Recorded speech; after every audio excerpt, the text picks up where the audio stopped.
사랑하는 주님 감사합니다. 3일 동안 세상에 살다가 주님 전에 다시 불러주시니 참으로 감사드립니다. 세상 사람 누구와 구별하게 하시고 주님 전에 나와서 예배를 드리게 하시니 감사드립니다. 우리의 삶에 문제가 있을 때에 하나님 앞에 무릎 꿇고 나아갈 수 있도록 인도하심을 감사드립니다. 이 시간에 우리의 기도가 응답되는 시간인 줄 믿습니다.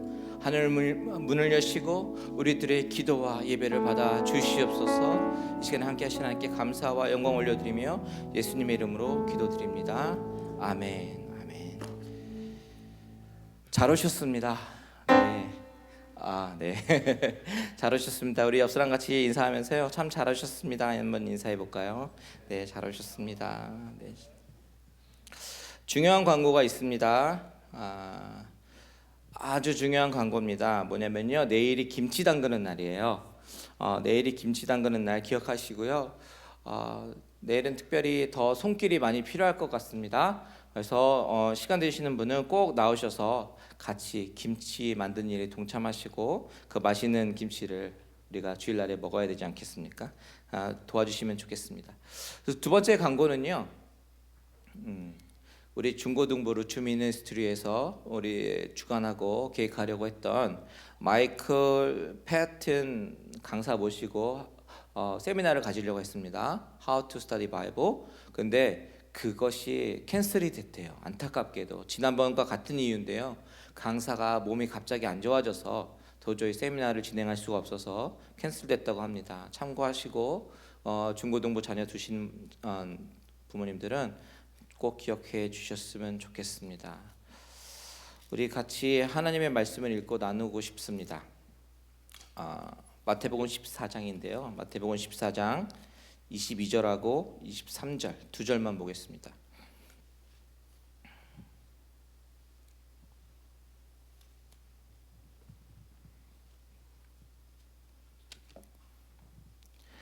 마태복음 14장 22절 23절 우리 같이 두 절밖에 안 되니까 합독하도록 하겠습니다.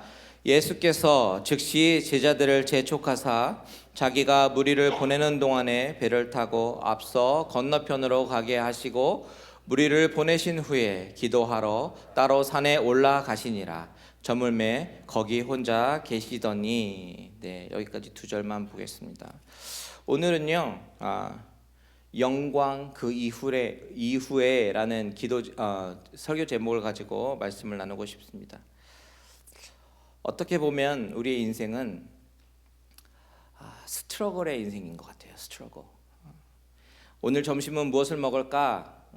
LA로 갈 때 5번으로 갈까? 170번으로 갈까? 하는 그런 작은 선택에서부터 시작해가지고 인생의 방향을 전환시키는 큰 그런 고민들과 스트러글도 있습니다. 큰 고민들이 있습니다. 내가 커리어를 바꿔야 되나? 그동안 했던 그 일을 접고 커리어를 바꿔야 되나? 혹은 타 지역으로 이사를 가야 되나? 아니면 역이민으로 한국으로 가야 되나? 이런 인생을 좌지우지할 만한 그런 큰 그런 고민과 갈등들도 있습니다. 그런데요, 세상 사람들과 달리 우리 믿는 사람들은 더 중요한 고민거리가 있어요. 그게 뭐냐면 하나님의 자녀로서, 우리 하나님을 아버지로 모시고 있는 그런 자녀로서 이 세상에 살아갈 때에 어떻게 살아가야 되는가, 그런 어떤 진지한 고민들이 우리는 반드시 한 번쯤은 해봐야 될 고민이라고 저는 믿습니다. 오늘 본문을 통해서요, 정말 우리가 이 세상에서 무엇을 고민하며 살아야 갈지에 대해서 잘 말해주고 있어요. 오늘 본문을 보니까 우리를 향한 하나님의 마음이 잘 드러나요. 그러니까 다시 한번 말하면 하나님 우리 아버지가 되시는데 당신을 사랑하는 그런 자녀들이 이 세상에서 정말 어떻게 살아가야 하며 무엇을 스트러글하며 살아야 되는지에 대해서 잘 말해주고 있습니다. 오늘 그것을 나누고 싶어요. 오늘 본문을 묵상하면서 저는 가장 눈에 먼저 들어온 단어가 무슨 단어였냐면 즉시라는 단어였습니다. 14장 22절에 보니까 즉시라는 단어가 눈에 들어왔어요. 즉시 제자들을 재촉하셨다. 예수님께서 마음이 급하신 거예요. 예수님께서 급히 제자들을 재촉하셔서 배를 태워서 먼저 앞서서 보내셨다라는 것이죠. 그렇다면 왜 예수님께서 그렇게 마음이 급하셨을까? 왜 예수님께서 재촉해서 제자들을 배에 태워서 앞서서 보내셨을까? 이것을 한번 묵상해 봤습니다.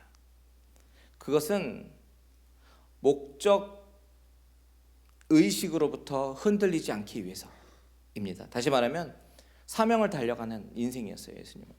이것이 무슨 말씀이냐면 오늘 본문 바로 이전의 말씀을 보면 이해가 갑니다. 오늘 본문 바로 이전의 말씀이 어떤 내용이냐면 오병이어의 사건이죠. 너무너무 잘 아는 사건이죠. 정말 대단한 사건입니다. 보리떡 5개와 물고기 2마리로 5,000명을 먹였다. 이것은요 정말 말로 표현할 수 없는 감동이에요. 제가 지난주 토요일 날에 돌잔치에 초대돼서 갔었거든요. 어느 성도님의 딸이 첫돌이 되어가지고 참 많은 사람들이 모였습니다. 근데 식사를 어느 정도 마치니까 어떤 사람이 나와서 마술쇼를 하는 거예요. 마술쇼를 한다고 하면서 마술을 하더라고요. 저는 TV에서 마술을 많이 봤지만 제 눈앞에서 이렇게 본 거는 처음이었어요. 그래서 그 사람이 손수건을 이렇게 꺼내가지고 막 사람들 본 앞에서 막 만지작 하니까 그 손수건에서 비둘기가 튀어나오더라고요. 눈을 크게 뜨고요. 와, 이거 정말 이건 무슨 트릭이지? 그러면서 혹시 손을 만지작거리는 손 말고 다른 손은 어떻게 하지? 그러면서 유심히 관찰했어요. 그런데 아무리 유심히 관찰해도 막 손수건이 여러 개가 한 장으로 바뀌고 또 뭐 색깔 봉이 막 색깔이 바뀌고 정말 너무 신기했어요.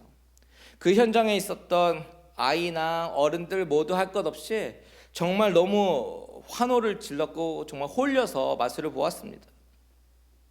여러분, 이 작은 마술쇼에도 사람들이 그렇게 흥분하는데 만약에 여러분들이 그 오병이어의 기적의 현장 가운데 있었다면 여러분 어떻겠습니까? 한번 상상해 보세요. 정말 대단하지 않겠습니까?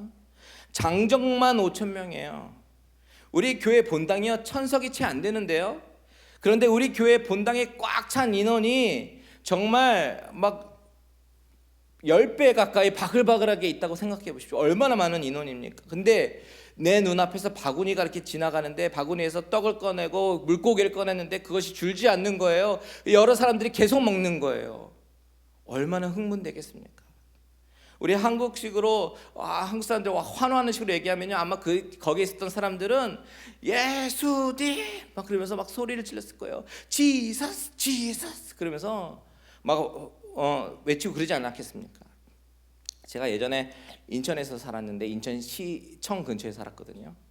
근데 예전에 대통령 후보로 이회창 씨가 와서 연설을 했어요. 근데 수많이 모인 군중들이 다 같이 외치기 시작합니다. 이회창, 이회창 외치니까요. 갑자기 막 그 일대가 막 들썩들썩거리더라고요. 온 도시가 떠나가듯이 대단한 함성이더라고요. 그때는 이회창 씨가 뭐라 그러냐면 자기가 이 대한민국을 책임질 대통령감이라고 한 표를 지지해달라고 그렇게 호소하더라고요. 미국 대통령 선거가 지금 한참 그 프라이머리 하고 있는데요. 정말 대단합니다. 어제 네바다에서 선거를 진행했는데 공화당에서는 트럼프가 압승을 했더라고요. 그리고 민주당에서는 힐러리가 승리를 거뒀다고 합니다. 한국이든 미국이든 간에 정치가들이요 바로 자기가 이 시대를 짊어질 리더라고 얘기를 합니다. 그래서 자기에게 한 표를 달라고요. 왜 그렇습니까?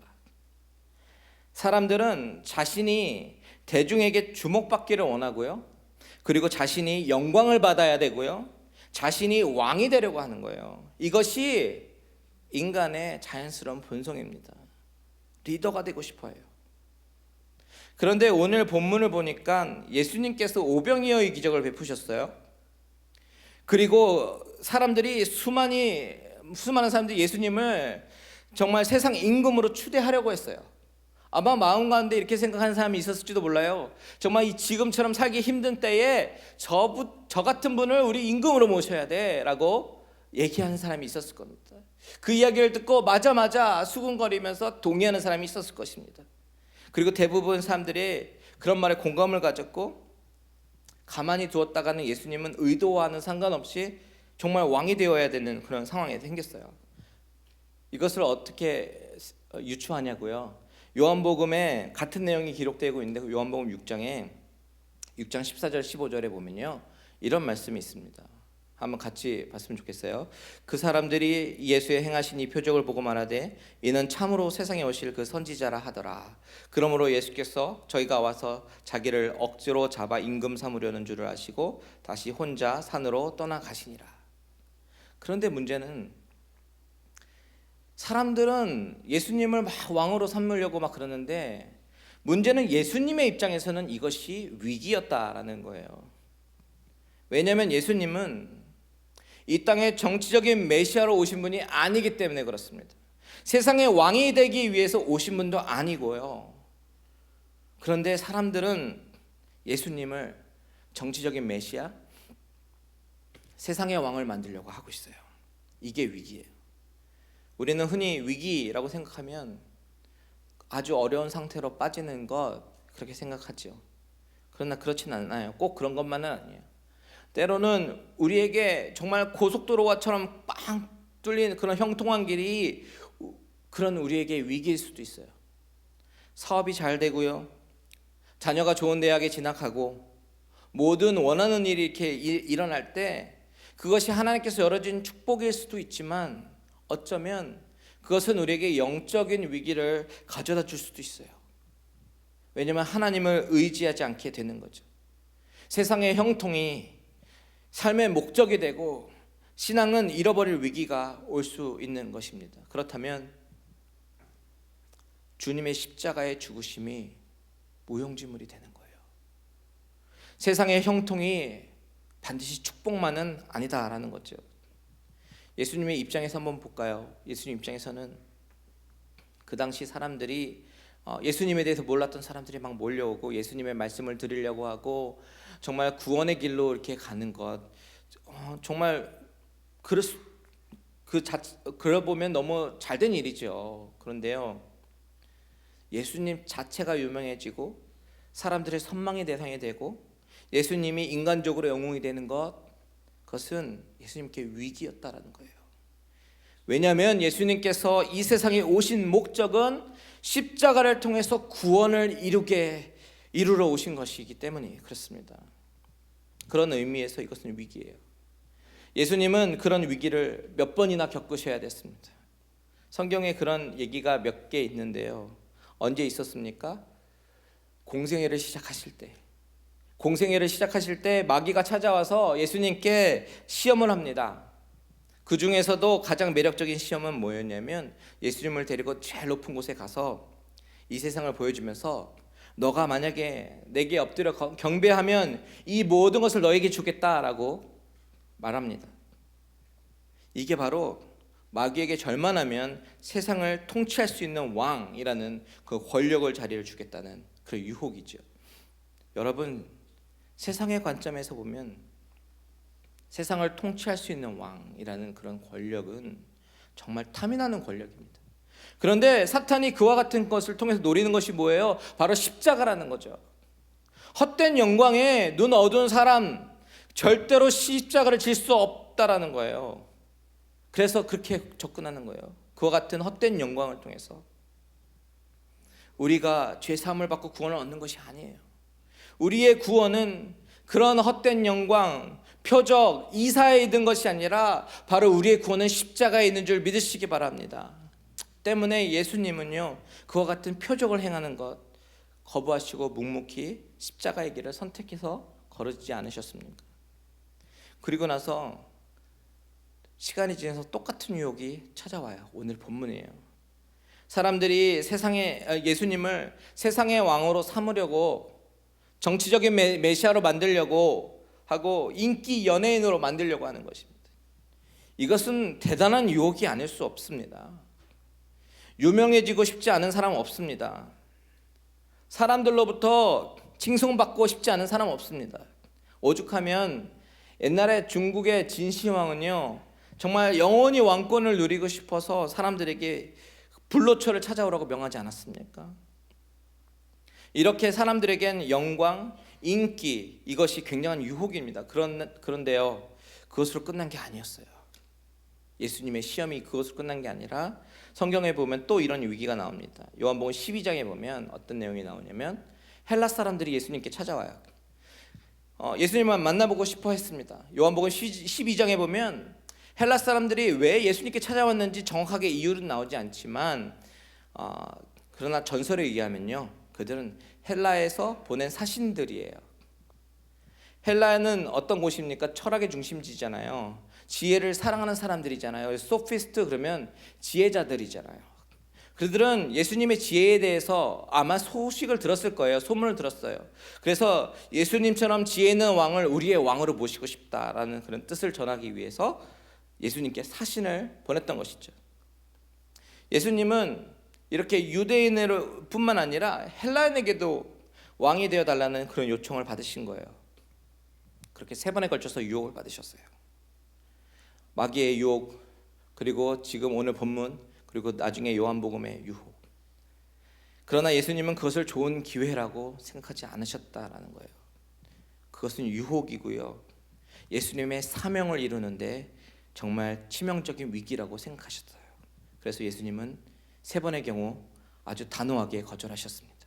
첫 번째, 마귀에게 유혹을 받으셨을 때는 사단아 물러가라 라고 호통을 치셨어요. 그리고 헬라의 왕으로 추대하려고 하는 3번째 위기 때는요, 아예 그들을 만나주시지 않고 제자들에게 뭐라고 말씀하시냐면 하늘의 밀이 땅에 떨어져 썩지 아니하면 그대로 있으면 죽지 아니하면 그대로 있고 죽으면 많은 열매를 맺느니라 라고 말씀하셨어요. 예수님은 이 땅에 썩어진 미랄이, 이 땅에 떨어져서 썩어진 미랄이 생명을 살리는 그런 사명을 위해서 온 것이지 왕이라고 하는 최고의 권력의 자리에 앉기 위해서 온 것이 아니다라고 분명하게 가르쳐 주셨어요. 무엇을 얘기합니까? 예수님은 목적의식이 분명했습니다. 예수님은 자신의 사명이 무엇인지 정확하게 알고 있었다라는 거예요. 세상 사람들의 반응이 일희일비하지 않았습니다.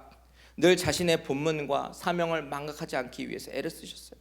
그래서 오늘 본문으로 다시 돌아오면 22절에 그래서 말씀하시는 것처럼 즉시 제자들 재촉하셔서 보내신 거예요. 제자들 바람에 허파에 바람 들지 않게 하기 위해서요. 제자들이 어깨가 익숙해지면서 내가 이렇게 위대한 임금감의 제자야라는 어떤 으쓱함을 내려놓게 하기 위해서, 허영심을 내려놓게 하기 위해서 제자들을 먼저 보내신 거예요. 그리고 자기를 추대하려는 사람들 모두 다 서둘러서 다 돌려보내셨어요. 여러분, 이게 쉽겠습니까? 어려운 거예요. 저도요, 가끔 이렇게 올라와서 설교하지 않습니까? 그런데 때로는 어떤 유혹을 받냐면 사람들의 반응이 궁금해져요. 그래서 카톡으로라도 목사님 오늘 설교에 은혜 받았습니다 라는 메시지를 받으면 으쓱해지는 거예요. 겉으로는 겸손한 척하면서도 속으로는 정말 사람들의 칭송을 원하는 그런 본성이 있어요. 그런데 오늘 본문을 통해서 주님께서 친히 말씀하시는 것은 그런 헛된 영광을 구하지 말라라는 거예요. 주님이 나를 이 땅에 보내신 목적, 하나님이 창조하신 목적을 향해 달려가야 한다라는 것을 말해주고 있습니다. 여러분, 그리스도인은요, 사명을 향해 달려가는 인생이 되어야 할 줄 믿습니다. 이것은 우리 크리스찬의 아이덴티티예요. 정체성이에요. 인생을 살다 보면 정말 결정해야 되는 일들이 많습니다. 이사를 가야 되나, 직장을 옮겨야 되나, 집을 사야 되나, 교회를 옮겨야 되나, 사업을 접어야 되나, 한국으로 돌아가야 되나, 타주로 이사 가야 되나. 인생을 크게 바꿀 결정할 때가 많이 옵니다. 많은 결정을 내려야 되는 것 가운데 저는요, 항상 저에게 물어보는 그런 질문이 있어요. 정말 내가 어떻게 해야 될지 몰라서 헤매기 있을 때 물어보는 질문은 하나님이 나를 부르신 목적이 무엇일까요? 내가 무엇을 위해서 사역을 하는가? 바로 사명의식으로 돌아오는 거죠. 그것을 생각하면요, 대부분의 많은 질문들, 고민들은 쉽게 해결되는 것을 볼 수가 있어요. 여러분, 몇 주 전에 저희 아내가 병원 신세를 졌습니다. 모르시는 분들이 있으실지도 모르겠는데요, 갑자기 이제 몸이 마비가 오기 시작했어요. 왼쪽 손, 왼쪽 다리, 왼쪽 머리서부터 해가지고 이렇게 어눌해지기 시작해요. 말도 어눌해지기 시작합니다. 그래서 스트로크면 어떡하나라는 어떤 그런 두려움과 떨림을 가지고 얼정케어에 들어갔어요. 의사가 딱 보자마자요, 이것은 얼정케어에서 감당할 수 있는 일이 아니래요. 놀스리치 하스피럴 이머전시로 빨리 가야 된대요. 그래가지고 앰뷸런스를 불렀습니다. 앰뷸런스 타고 딱 들어갔는데 의사가 노트에다가 스트로크에 대한 가능성이 있다고 적어놨어요. 그러니까 막 일사천리로 진행이 되더라고요. 들어가자마자 캐스캔 찍고요, 그리고 MRI 찍고요, 검사할 건 다 했습니다. 근데 다행히 검사 결과 상에는 스트로크는 아니었어요. 근데 이제 여러분 한번 생각해 보십시오. 얼마나 상황이 급박했겠습니까? 정말 스트로크일지도 모른다는 그런 불안감. 본인도 말도 어눌하게 나오고 그것을 지켜보는 저도 마음이 얼마나 힘들었겠습니까? 병원에서 기다리는데요, 검사를 MRI 찍어야 되기 위해서 기다리고 캐스캔 하기 위해서 기다리는데 아내가 저를 이렇게 물끄러미 바라봐요. 그리고 어눌한 말로 얘기를 합니다. 여보, 나는 당신이 전도하는 목사가 됐으면 좋겠어. 그렇게 얘기를 하더라고요. 그렇구나. 그것이 하나님께서 나를 부르신 목적이지. 하나님이 나를 사용하시는 그런 사명이지. 그래서 깨닫게 되었어요. 여러분, 이 세상에는 정말 고민해야 될 일이 너무 많습니다. 스트럭을 해야 될 일이 너무 많아요. 정말 근데 고민하고 스트럭을 해야 될 것은 하나님이 나를 이 직장 가운데 부르신 목적이 무엇일까? 하나님이 지금 나를 이 속한 공동체에, 나를 이 구역에, 이 봉사부서에 묶어두신 이유가 무엇일까? 나의 존재 목적은 무엇일까? 이런 질문을 하고 고민하면서 그의 나라와 그의 영광을 구하면서 살게 되시기를 주님의 이름으로 축복합니다. 항상 사명의식을 생각해야 돼요. 하나님이 나를 이곳에 부르신 목적, 그것을 생각하면 사람들의 환호, 사람들의 추대, 권력, 이 모든 것이 눈에 들어오지 않는 거예요. 특별히 뭔가 일이 잘 풀릴 때요, 세상적으로 일이 잘 될 때 더욱더 조심해야 돼요. 모든 게 잘 돌아가는 것처럼 느껴질 때 그때 조심해야 됩니다. 내가 드러나는 것이 아니라 바로 하나님이 드러나실 수 있도록 내가 해야 될 일과 내가 절제돼야 될 일 잘 냉정하게 구분하시기를 축복합니다. 그런데 그 목적의식, 사명의식만 가지고 있으면 안 되는 거예요. 그 목적의식, 사명을 향해서 준비하고 달려가야 되는 거예요. 오늘 본문이 또한 보여주는 것이 있는데 그 사명을 위해서 어떻게 준비를 해야 되는가를 보여주고 있습니다. 그것은 예수님이 어떻게 하셨는지 주목해 보면 됩니다. 23절입니다. 23절. 무리를 보내신 후에 기도하러 따로 산에 올라가시니라. 저물매에 혼자 계시더니. 여러분, 어떻게 준비하는 거예요? 기도. 바로 기도입니다. 사명은 기도로 이루는 것이에요. 사명은 하나님의 비전이거든요. 꿈과 비전이 어떻게 달라요? 꿈은요, 말하자면 What I wanna be, 내가 뭐가 되고 싶은가. 그런데 그것이 꿈이에요. 그런데 비전은요, What God want me to be, 하나님이 나를 통해서 되고 싶어 하시는 게 뭔가, 하나님이 나를 통해서 이루고자 하시는 것이 무엇인가, 이것이 비전이거든요. 그러니까 비전은 하나님의 꿈이에요. 나를 통한 하나님의 꿈, 그것이 바로 비전입니다. 그래서 비전의 사람은요, 기도를 할 수밖에 없어요. 오늘 성경 본문에도 주님은 제자들을 재촉해서 보내셨습니다. 그리고 그 이유는요, 혼자서 깊이 기도하기 위해서 그래요. 그 구속사역을 이루기 위한 그런 목적의식이 분명했고요, 수많은 유혹이 있지만 다시 원점으로 돌아와서 내가 왜 이 자리에 있는가, 그 사명을 다시 한번 생각하면서 기도로 준비하시는 그런 모습, 우리는 그것을 봐야 되는 거예요. 이 모습을 보면서 주님은 우리에게 가르쳐주고자 하는 것은 기도의 중요성을 말해주는 거예요. 그런데 사명을 이루기 위해서 기도할 때 꼭 기억해야 될 것이 있습니다. 뭐냐면 바로 기도의 진정성입니다. 오늘 본문을 보면요, 따로 산에 올라가셨다, 그렇게 말합니다. 혼자 따로 시간을 만들어서 기도하셨어요. 아무리 바빠도, 할 일이 많아도, 다음 사역이 기다려도 다 일단 홀드하고 기도하셨다라는 거예요.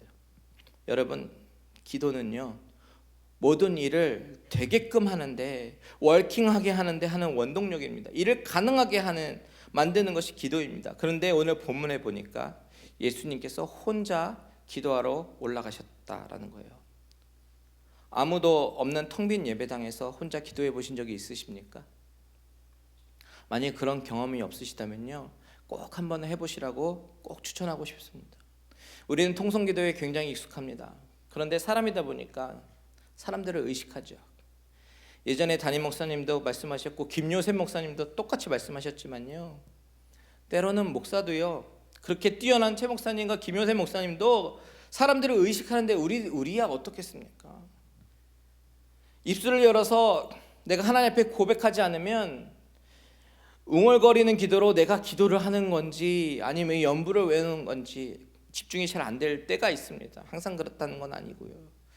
그래서 기도의 자리에 나오긴 했지만 사람들이 여기저기서 소리를 내서 기도하니까 그냥 기도를 하긴 하지만 완전히 집중을 해서 하지 못하면 어떻게 되는 거예요? 그때부터는 중원본으로 기도하는 거예요.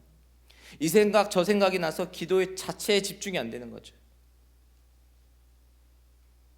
김효세 목사님이 자동차 운전과 앞유리 그 비유하신 거 여러분 기억나세요?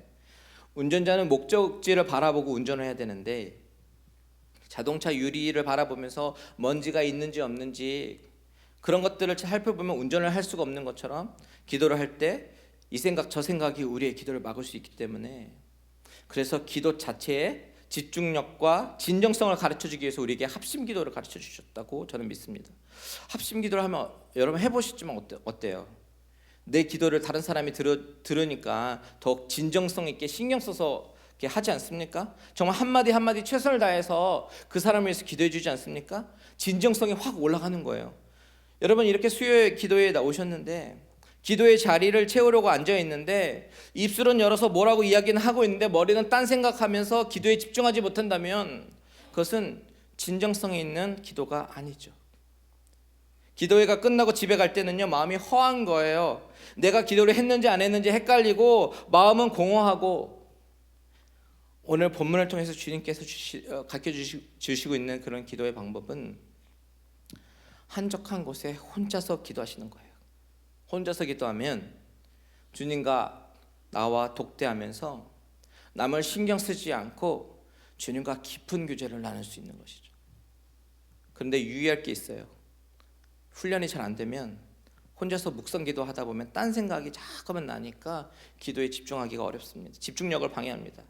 그래서 혼자서 기도하실 때, 만약에 골방이든지 예배당에서 혼자서 기도하실 때는 그냥 소리를 내서 그냥 하나님한테 이야기하듯이 소리를 내서 기도해 보시기를 추천합니다. 저희 어머니는요, 혼자서 참 기도를 많이 하신 분이에요.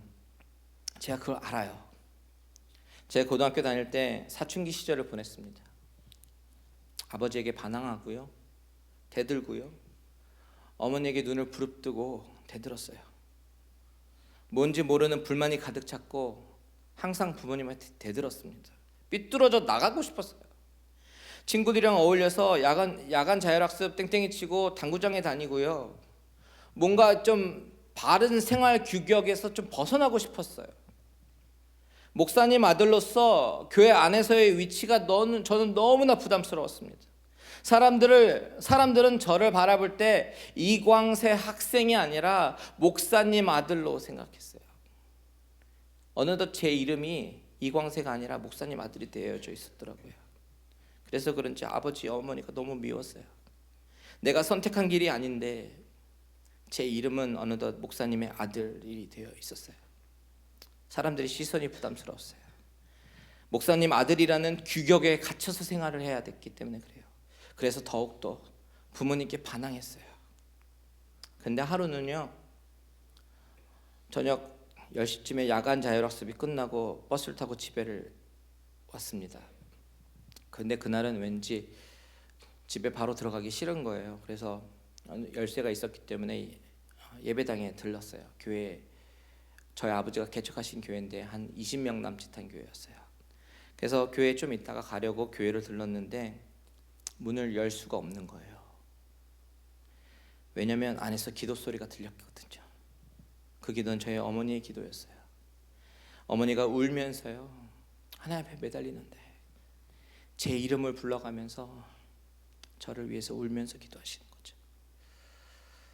교회 바깥에서, 문 밖에서 그런 어머니의 기도를 듣는데 우연히 기도를 듣게 되면서 저는 더 이상 어머니의 마음을 아프시게 해드릴 수가 없었어요.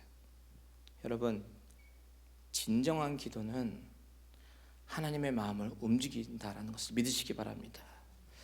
제가 텅 빈 예배당에서 꼭 한 번은 혼자서 기도해 보시라고 하는 이유가 뭐냐면, 꼭 예배당이 아니어도 되지만 나만의 공간에서 혼자 기도할 때 하나님과 나와의 단둘 있는 공간에서 진정성을 가지고 기도를 할 수 있기 때문에 그렇습니다. 예수님의 영성은 바리새인들처럼 보여주기 위한 영성이 아니라 진정으로 기도하는 영성입니다. 오늘 본문은 짧습니다. 2절밖에 안 돼요. 하지만 중요한 것을 우리에게 가르쳐줍니다. 첫 번째는 두 가지를 가르쳐주고 있는데, 첫 번째는 우리가 구해야 할 것은 세상의 헛된 영광이 아니라, 인기가 아니라 바로 주님께서 부르신 목적을 이루며 살아가야 된다라는 거예요. 그리고 이것이 우리 믿는 자들의, 하나님 자녀들의 아이덴티티임을 믿습니다. 그리고 두 번째는 그 목적을 이루기 위해서는, 그 비전을 이루기 위해서는 기도로 준비를 해야 된다는 거예요. 그것도 진정성 있는 기도를 해야 한다는 거 말해줍니다. 이렇게 진정성 있는 기도로 주님이 나에게 향한 그런 목적과 비전을 향해서 한 걸음 한 걸음 달려가시는 저와 여러분들 되시기를 주님의 이름으로 축복합니다. 오늘은 이것을 놓고 기도했으면 좋겠습니다. 우리 다 같이 기도하기 전에 찬양하고 기도했으면 좋겠는데, 아까 찬양했던 세상의 유혹 시험이, 찬양팀 다 나와주시고, 세상의 유혹 시험이 내게 몰려올 때에 나의 힘으론 그것들 모두 이길 수 없네. 거대한 폭풍 가운데 위축된 나의 영혼, 어찌할 바를 몰라 헤매이고 있을 때 주를 찬양, 주를 찬양. 전쟁은 하나님께 속했습니다. 다 같이 찬양하면서 우리 기도하며 나아가십시다. 세상의 유혹 시험이 내게 몰려올 때에 나의 힘으론 그것들 모두 이길 수 없네. 거대한 폭풍 가운데 위축된 나의 영혼, 어찌할 바를 몰라 헤매이고 있을 때 주를 찬양, 주를 찬양, 손을 들고 찬양. 전쟁은 나에게 속한 건 아니니 주를 찬양, 손을 들고 찬양. 전쟁은 하나님께 속한 것이니 거짓과 속임수로, 거짓과 속임수로 가득 찬 세상에 어디로 갈지 몰라, 어디로 갈지 몰라 머뭇거리고 있네. 공중의 관세 잡은 자 지금도 우리들은 실패와 절망으로 넘어뜨리려 하네. 주를 찬양, 주를 찬양, 손을 들고 찬양. 전쟁은 나에게 속한 건 아니니 주를